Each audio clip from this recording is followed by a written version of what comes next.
This video discusses strategies for addressing bullying, specifically in classrooms with students that have autism spectrum disorder.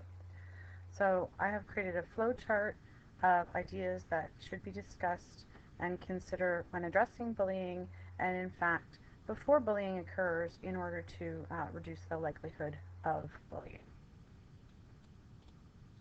So we see from the flow chart that there are three main ideas that can help support the reduction of bullying. The first, in green, is creating a safe, inclusive environment where all are valued. By doing this, when we value all individuals and recognize that all people are different with strengths and weaknesses, then we are less likely to see students bullying each other. 50% of bullying occurs in a classroom, so it's important to create a safe, inclusive environment.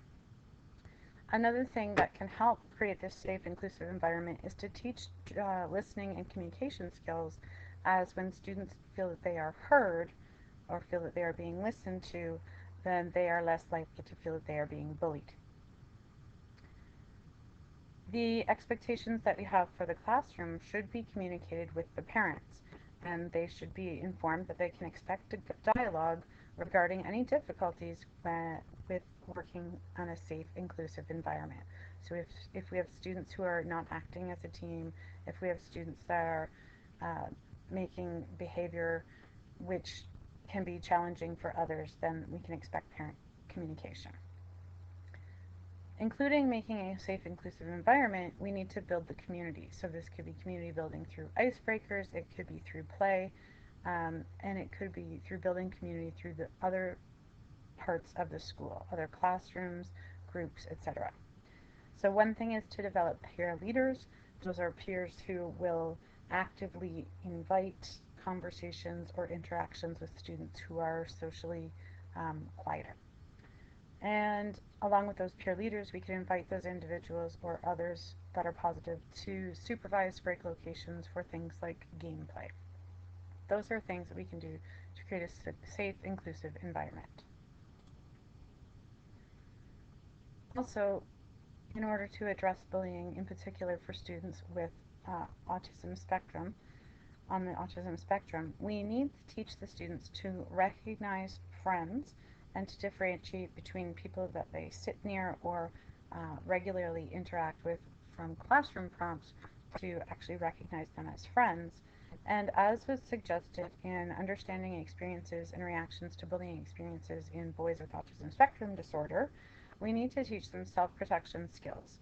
So, teaching age-appropriate methods to engage peers, teaching context-appropriate methods to engage peers will give students on the spectrum uh, tools that they can use to communicate and engage socially.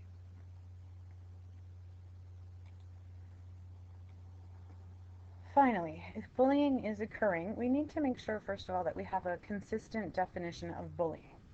So we want to compare the student definition of bullying with the accepted research basis of bullying.